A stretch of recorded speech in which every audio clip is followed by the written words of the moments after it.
আসসালামু আলাইকুম ওয়া রাহমাতুল্লাহি ওয়া বারাকাতুহু।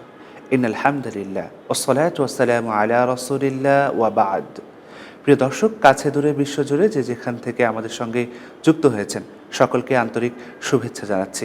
আলহামদুলিল্লাহি রাব্বিল আলামিন। প্রথমেই জ্ঞাপন করছি শুকরিয়া রবের প্রতি, যিনি আমাদেরকে রমাদানে রেখে ইবাদত করার সুযোগ দান করেছেন। আল্লাহ তাআলা কতই না সুন্দরভাবে এই ইবাদতকে সাজিয়েছেন। আল্লাহ তাআলা যত ইবাদত দিয়েছেন সে সাথে আল্লাহ তাআলার ইবাদতের মধ্যে শারীরিক ইবাদত রেখেছেন এবং কিছু ইবাদত এমন রেখেছেন যেটি আল্লাহ তাআলার বান্দার যে অর্থ রয়েছে সে অর্থের উপরে, অর্থাৎ শারীরিক ইবাদত এবং মালি ইবাদত।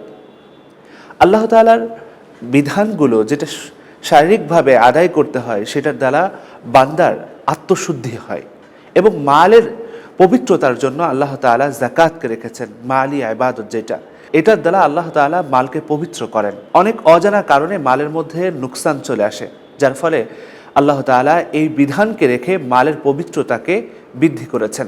আমরা যদি আল্লাহ তাআলার বিধানের দিকে তাকাই তাহলে দেখতে পাই যে যাকাত অত্যন্ত গুরুত্বপূর্ণ এবং তাৎপর্যপূর্ণ, সম্মানিত, বরকতময় এবং জীবন পরিবর্তনের মতো একটি ইবাদত। যদিও আমরা দেখি যে শতকরা 2.5 টাকা চলে যাচ্ছে, কিন্তু এটার মধ্যে আল্লাহ বারাকা রয়েছে। কেন? যাকাতের অর্থ হলো আন-নুমা, বৃদ্ধি পাওয়া, আল বারাকা এবং সেখানে বরকত লাভ হওয়া। এবং যাকাতের আরেকটি অর্থ রয়েছে পরিশুদ্ধি করা। যাকাতের মাধ্যমে মালের পরিশুদ্ধি হয়, যেটি বলেছি পূর্বেও। এই যাকাত দানের মাধ্যমে কয়েকটি পরিশুদ্ধির প্যাটার্ন আছে।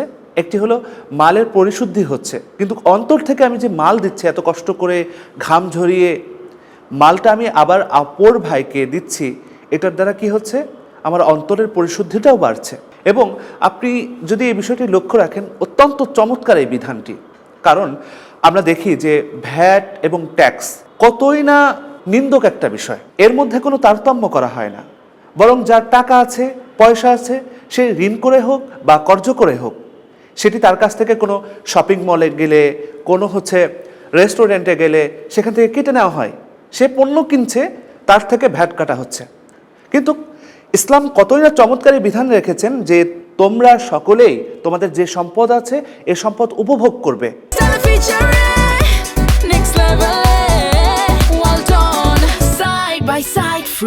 উপভোগ করার পরে নির্দিষ্ট পরিমাণ সম্পদ যখন পৌঁছে যাবে, শুধু এতটুকুই নয়, বরং এই সম্পদটা তোমার হাতে থাকবে তোমার আসলি বিষয়ের মধ্য থেকে, যে 1 বছর পরিমাণ। তোমার ঋণ থাকলে এর যাকাত আসবে না, তোমার এই দিনা থাকলে যাকাত আসবে না, অন্যরা পাওনা থাকলে যাকাত আসবে না। তো এটা চমৎকার বিধানটা আমরা যদি অন্য অন্য বিষয়গুলো দেখি, সরকারি যে ট্যাক্সগুলো রয়েছে, ভ্যাটগুলো রয়েছে, এইগুলোর ক্ষেত্রে কিন্তু লক্ষ্য রাখা হয়নি, বরং যার কাছে আছে সাথে সাথে তার কাছ থেকে নিয়ে নেওয়া হবে। সে ঋণ করেছে কিনা, কর্জ করেছে কিনা, সে কিভাবে এটা আসে তার কাছে অর্থটা, এটা কিন্তু করা হয়। এমনকি আমরা দেখি যে আমাদের কারোর যদি 20 লাখ টাকা ব্যাংকে ঢোকে, তো 20,000 টাকা সাথে সাথে কেটে যায়, কিন্তু সে কোথা থেকে ঢোকালো টাকাটা, কোথা থেকে ব্যাংকে প্রবেশ করলো, এই বিষয়টি লক্ষ্য রাখা হয় না, ট্যাক্স কেটে নেয়। তো এই বিষয়টি আমাদেরকে লক্ষ্য রাখতে হবে যে যাকাতটা কিন্তু কেমন নয়। যাকাতটা অত্যন্ত গুরুত্বপূর্ণ একটি বিষয়, যে যার মাধ্যমে আল্লাহ তাআলা বৃদ্ধি করতে থাকেন, মালের পবিত্রতা করে থাকেন। তো আমরা যদি এই বিষয়টি লক্ষ্য রাখি যে যাকাতের এই বিষয়টি আল্লাহ তাআলা কেন দিলেন, তাহলে আমাদের কাছে মোটা দাগে কয়েকটি বিষয় আছে। তার মধ্যে একটি হলো যে আল্লাহ তাআলার তার বান্দার যে মালটা দিয়েছেন, এই মালটার ব্যাপারে আল্লাহ তাআলার উপরে পরিশুদ্ধিতা আসেন, যে হ্যাঁ, আল্লাহ তাআলাই আমাকে মালের ক্ষমতার অধিকারী বানিয়েছেন, আমাকে প্রশংসিত করেছেন যে আমি অপরকে দিচ্ছি, আমার হাত উপর।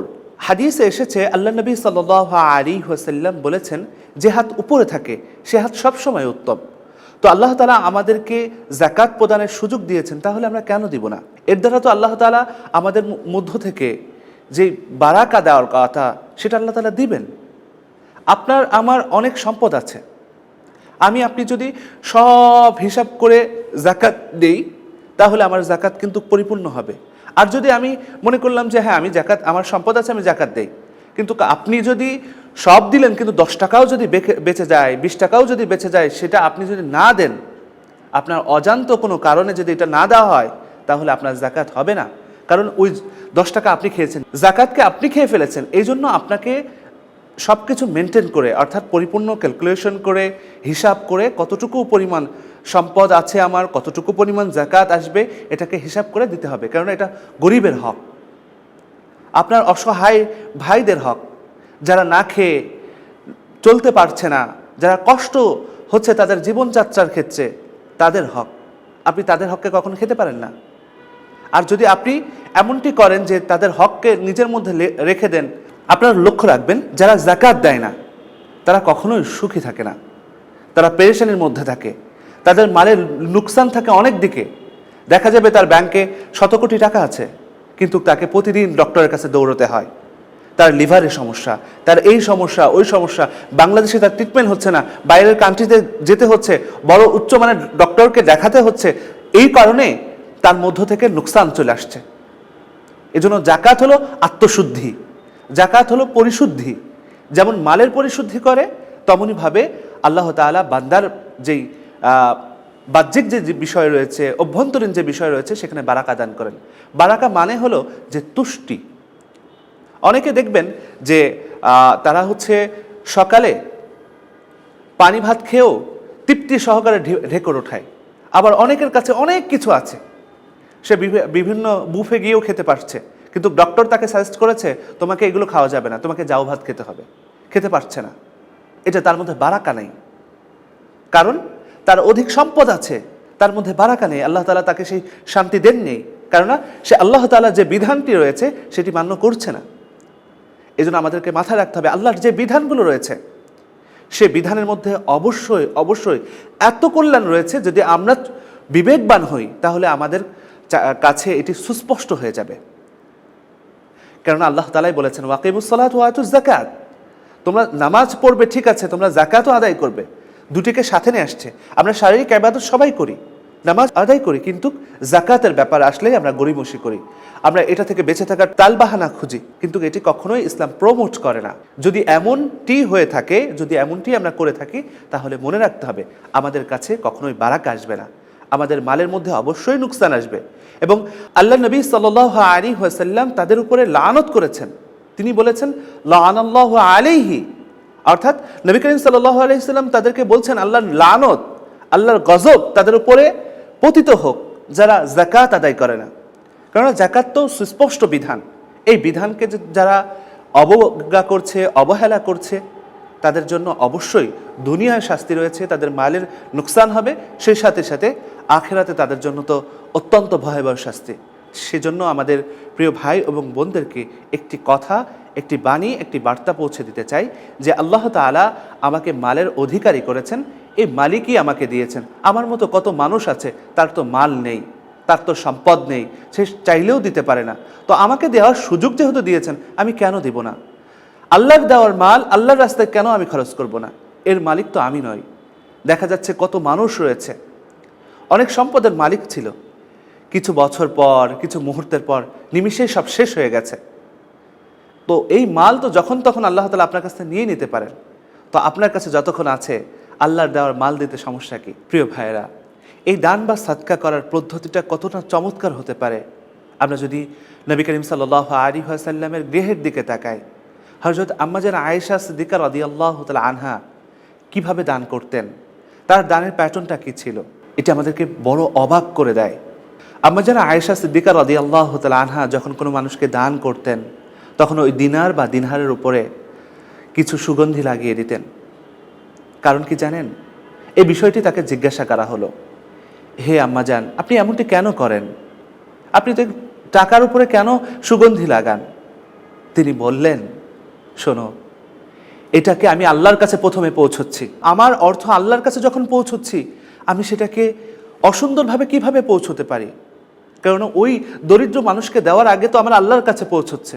তো আমার আল্লাহর কাছে পৌঁছতে হলে তো আমাকে সুন্দরভাবে পৌঁছানো দরকার, কারণ আমার আল্লাহ তো সুন্দর, আর এটাকে সুন্দরভাবে আল্লাহ তাআলা অ্যাকসেপ্ট করবেন। কত না সুন্দর পদ্ধতি দেখিয়ে গেছেন। কিন্তু আমরা যারা দান সাদকা করি, যাকাত দিচ্ছি, কিন্তু তাদের পদ্ধতিটা আজকেই হয়ে দাঁড়িয়েছে গেটের সামনে লাইনকে লাইন, কিছু মানুষ পাচ্ছে, কিছু মানুষ পাচ্ছে না। কেউ আবার খারাপ ব্যবহার নিয়ে, কুটো কথা নিয়ে, ভারাক্রান্ত হৃদয় নিয়ে ফিরে যাচ্ছে। এটি কি পদ্ধতি হতে পারে? এটি কি আমাদের ইসলাম শেখায়? এটি কি আম্মাজান আয়েশা সিদ্দিকা রাদিয়াল্লাহু তাআলা আনহা দেখিয়ে গিয়েছেন? তাই প্রিয় ভাইরা, যার যতটুকু সাধ্য আল্লাহ তাআলা দিয়েছেন, যার যতটুকু মাল দিয়েছেন, যাকাতের অধিকারী যাকে বানিয়েছেন, যে যাকাত দিতে পারবেন এবং যে দান সদকা কিছু করতে পারেন, যতটুকুই দেই একটু ভালোভাবে দেই, তাহলে আল্লাহ তাআলা দেখা যাচ্ছে এর মাধ্যমে আমাকে উহুদ পরিমাণ সওয়াব দান করবেন। অসংখ্য হাদিস এই ব্যাপারে রয়েছে। আল্লাহ তাআলা এই দানকে পরিচর্যা করেন, এই দানের মাধ্যমে আল্লাহ তাআলা বান্দাকে কাছে টানেন, এই সওয়াবের ওসিলায় আল্লাহ তাআলা তাকে নাজাত দিবেন। তাই আসুন আমাদের দান সাদকা, আমাদের যাকাত যেন সুন্দর হয় এবং আল্লাহ তাআলা যে বিধান দিয়েছেন সেটা যেন আমরা সুন্দরভাবে পালন করতে পারি। আল্লাহ তাআলা আমাদের প্রত্যেকের মননকে সুন্দর করুন এবং আমলগুলোকেও সুন্দর করুন। আমিন। হাদা মা ইনদি ওয়াল ইলমু ইনদাল্লাহ। আসসালামু আলাইকুম ওয়া রাহমাতুল্লাহ। খবরের কাগজ, নিখাত, নির্ভীক, নিরপেক্ষ।